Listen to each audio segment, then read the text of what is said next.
हम लोगों ने solution of linear system of equation देखा। अब देखते हैं consistency of linear system of equation.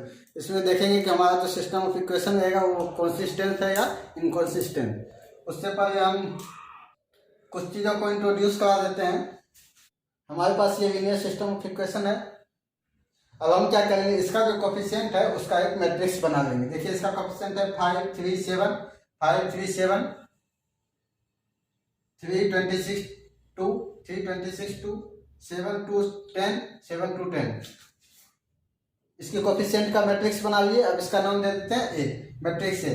अब हम क्या करेंगे, अब इसका आर्गुमेंटेड मैट्रिक्स लिखेंगे। आर्गुमेंटेड मैट्रिक्स क्या होता है, देखिए हमारा जो ये वाला मैट्रिक्स है कोफिशिएंट, उस सारे कोफिशिएंट को यहाँ लिख देंगे, कोफिशिएंट वाले मैट्रिक्स को।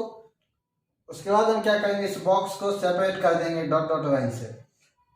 इस डॉटेड लाइन के लेफ्ट साइड में हमारा कोफिशिएंट रहेगा सिस्टम ऑफ लीनियर इक्वेशन का। राइट साइड में ये जो हमारा कांस्टेंट टर्म है 495, कांस्टेंट टर्म को ऐसे लिख देंगे 495। हमारा जो कंबाइंड मैट्रिक्स हुआ, ये कंबाइंड मैट्रिक्स, इसको हम कहते हैं आर्गुमेंटेड मैट्रिक्स। अब आते हैं कंसिस्टेंसी पे। इसमें एक रोची थ्योरम है। रोची थ्योरम क्या कहता है, the system of equation is consistent if and only if the matrix A and augmented matrix के, इस आर्गुमेंटेड मैट्रिक्स का नाम हम के दिए हैं, आर्गुमेंटेड मैट्रिक्स के are of same rank, otherwise system is inconsistent. मतलब क्या हो, देखिए ये मैट्रिक्स हम लिखे, इसका आर्गुमेंटेड मैट्रिक्स हम यहाँ पे लिखे। अगर इस दोनों का रैंक सेम हुआ तब हमारा जो ये सिस्टम ऑफ इक्वेशन है ये वाला, ये इनकंसिस्टेंट कहलाएगा। अगर रैंक सेम नहीं हुआ तो इनकंसिस्टेंट कहलाएगा। रैंक सेम हुआ तो कंसिस्टेंट, अदरवाइज इनकंसिस्टेंट।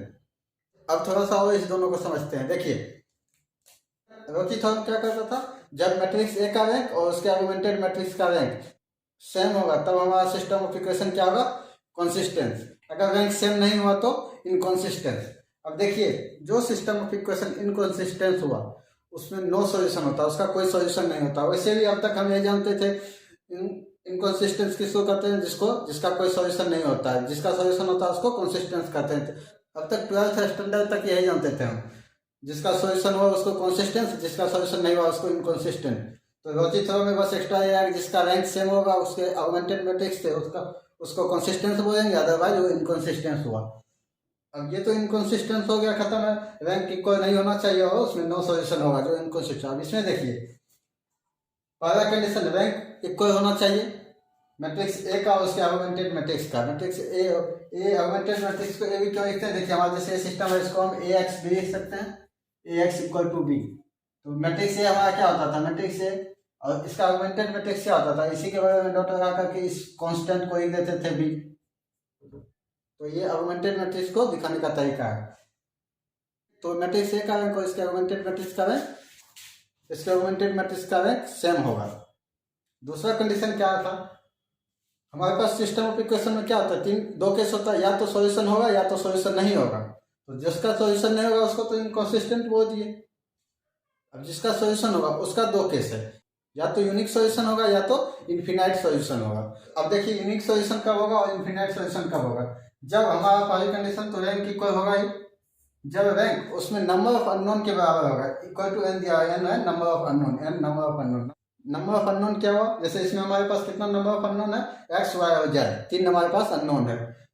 तो जब रैंक उसके नंबर ऑफ अननोन के बराबर हुआ तो इस सिस्टम ऑफ इक्वेशन के पास यूनिक सॉल्यूशन होगा। और अगर रैंक उससे छोटा हुआ, rank of augmented matrix and rank of equal to rank of A, consistence होने के लिए इतना कंडीशन तो होना ही चाहिए। पहली बार कंसिस्टेंस होगा, उसके बाद यूनिक सॉल्यूशन या इनफिनाइट सॉल्यूशन देखेंगे। तो इनफिनाइट सॉल्यूशन कब होगा, जब रैंक उसका नंबर ऑफ अननोन से, जब रैंक उसका नंबर ऑफ अननोन से कम हुआ तब जाकर के सिस्टम ऑफ इक्वेशन के पास इनफिनाइट सॉल्यूशन होगा, अदरवाइज यूनिक सॉल्यूशन होगा जब रैंक नंबर ऑफ अननोन के बराबर हो गया। तो अब देखते हैं इसको सॉल्व करके, ये कंसिस्टेंस है या इनकंसिस्टेंट।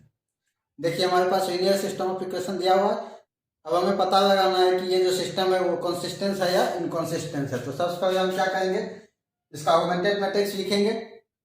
आर्गुमेंटेड मैट्रिक्स लिख दे क्या था, यहाँ से यहाँ तक पहले हमारा कोफिशिएंट लिखना था सबका, एक्स का कोफिशिएंट, वाई का कोफिशिएंट, जेड का कोफिशिएंट, और इस वाले टर्म में डॉट डॉट करके सेपरेट कर दिया। और उस साइड राइट साइड में सारा कांस्टेंट लिखना था। तो यहाँ से हमारा ऑगमेंटेड मैट्रिक्स हम कैसे रिप्रेजेंट करते थे, ए डॉट बी। तो यहाँ से यहाँ तक, यहाँ से यहाँ तक क्या हमारा ये है, ये डॉट बी हो गया, ए बी। तो ऑगमेंटेड मैट्रिक्स लिख दिया। अब हम क्या करेंगे, इस ऑगमेंटेड मैट्रिक्स का रैंक निकालेंगे। रैंक हम कैसे निकालेंगे, इशेलॉन फॉर्म से।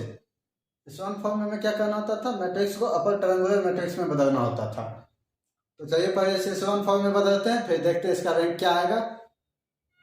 फिर रैंक से हम पता करेंगे कि हमारा जो सिस्टम वो कंसिस्टेंस है या इनकंसिस्टेंस है। देखिए इशेलॉन फॉर्म में बदलने के हमें क्या करना था, इस मैट्रिक्स को अपर ट्रायंगुलर मैट्रिक्स में बदलना था। तो सबसे पहले स्टेप में क्या होगा, इसको जीरो करना होगा और इस दोनों को जीरो करना होगा। इस दोनों को जब हम जीरो करेंगे तो इसमें कौन सा ट्रांसफॉर्मेशन लगाएंगे, रो 2 में और रो 3 में ट्रांसफॉर्मेशन लगाएंगे। तो रो 2 ट्रांसफॉर्म टू रो 2 माइनस 3/5 रो 1। फिर रो 3 में ट्रांसफॉर्मेशन लगाएंगे, क्या होगा, रो 3 माइनस 7/5 रो 1। ये दोनों जब ट्रांसफॉर्मेशन लगाएंगे तो हमारे पास रो 1 का, रो 2 का पहला एलिमेंट और रो 3 का पहला एलिमेंट दोनों जीरो आ जाएगा। बाकी सारा जो ट्रांसफॉर्मेशन लगाने के बाद जो भी आएगा उसको उतार देंगे पूरे रो में। अब हम क्या करेंगे, हमारे पास ये जीरो आ गया। अब हम क्या करेंगे, इससे जीरो बनाना, इसको जीरो बनाना। इसको जीरो बनाने के कौन सा ट्रांसफॉर्मेशन लगाएंगे, रो 3 में ट्रांसफॉर्मेशन लगाएंगे, रो 3 प्लस रो 2/11 करेंगे, ये वाला ट्रांसफॉर्मेशन लगाएंगे। तो देखिए हमें जीरो बनाना था इसे, लेकिन संजोगवश ऐसा हुआ कि हमारा पूरा का पूरा रो जीरो हो गया। तो अब हम क्या किए, इस मैट्रिक्स को अपर ट्रायंगुलर मैट्रिक्स में बदल दिए।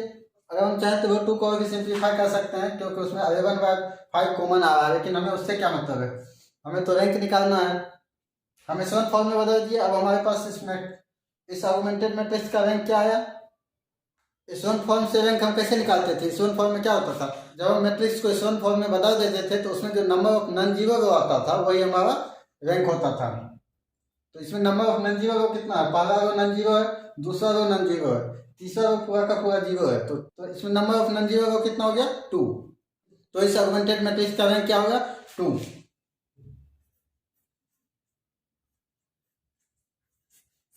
ऑगमेंटेड मैट्रिक्स का रैंक 2 हो गया। अब आया हमारे पास मैट्रिक्स ए का रैंक कितना होगा। मैट्रिक्स ए मतलब इसका जो कोफिशिएंट था, कोफिशिएंट से जो मैट्रिक्स बना था उसका रैंक कितना होगा। तो देखिए जब हम आर्गुमेंटेड मैट्रिक्स लिख रहे थे तो इसमें हमारा मैट्रिक्स से यहाँ से यहाँ तक का जो पोर्शन ये मैट्रिक्स से हुआ, मैट्रिक्स से में क्या था, coefficient of the equation only. यहाँ से यहाँ तक देखिए सारा का सारा कोफिशिएंट ऑफ द इक्वेशन ही तो है। तो यहाँ से यहाँ तक मैट्रिक्स से और इधर कांस्टेंट वाला टाइम था। तो यहाँ से यहाँ तक इसमें मैट्रिक्स से हो गया। तो यही ट्रांसफॉर्मेशन यहाँ से यहाँ तक लगाए तो ये मैट्रिक्स से हो गया। इसमें भी यहाँ से यहाँ तक तो मैट्रिक्स ए ही है। तो इस मैट्रिक्स को हम यहाँ से निकालेंगे तो हमारे पास मैट्रिक्स से आ जाएगा। अब मैट्रिक्स से आया तो अब इस मैट्रिक्स का रैंक क्या हुआ, ये भी इशेलॉन फॉर्म में है पहले से, अब ये भी इशेलॉन फॉर्म में है। अब इसका भी रैंक क्या होगा, number of non zero row. Number of non zero row इसमें क्या है, कितना है, पहला रो नॉन जीरो है, दूसरा रो नॉन जीरो है, तीसरा रो पूरा का पूरा जीरो है। तो इसमें नंबर ऑफ नॉन जीरो रो कितना हो गया, 2। तो रैंक ऑफ द मैट्रिक्स ये क्या हो गया हमारे पास, 2। रैंक ऑफ मैट्रिक्स ये 2। मैट्रिक्स ए का रैंक 2 हो गया और इसके ऑगमेंटेड मैट्रिक्स का रैंक 2 हो गया। तो व्यवस्थित थ्योरम में क्या कहा गया था, अगर मैट्रिक्स ए का रैंक उसके ऑगमेंटेड मैट्रिक्स के रैंक के बराबर हो गया तो हमारा सिस्टम कंसिस्टेंस है। कंसिस्टेंस है मतलब इसका सॉल्यूशन होगा। अब सॉल्यूशन यूनिक होगा या इनफिनाइट होगा उसको देखेंगे। यूनिक सॉल्यूशन के लिए कंडीशन क्या था, रैंक ऑफ मैट्रिक्स ए अगर बराबर हुआ rank of its augmented matrix, वो बराबर हुआ नंबर ऑफ अननोन के। यहाँ पे n होगा नंबर ऑफ अननोन। तो यहाँ पे हमारा नंबर ऑफ अननोन कितना है, एक्स वाई और जेड, एक्स वाई और जेड, एक्स वाई और जेड। तो हमारे पास नंबर ऑफ अननोन कितना है, 3। तो हमारे पास जो रैंक है वो 3 के बराबर नहीं है, नंबर ऑफ अननोन के बराबर नहीं है। तो इसके पास यूनिक सॉल्यूशन नहीं होगा। तो इसके पास यूनिक सॉल्यूशन नहीं होगा। तो बचा क्या है, इनफिनाइट सॉल्यूशन। इनफिनाइट सॉल्यूशन की एक कंडीशन था, rank of matrix A, rank of matrix B, sorry rank of augmented matrix less than number of unknown होना चाहिए। तो यहाँ पे नंबर ऑफ अननोन 3 है, रैंक 2 है, तो ये लेस देन 3 है। तो इसका मतलब क्या हुआ, इस मैट्रिक्स के पास इनफिनाइट सॉल्यूशन है। देखिए मैंने अपने बार कोशिश किया समझाने का। अगर आपको नहीं समझ में आया हो या फिर कोई दिक्कत हो तो बताइए जरूर।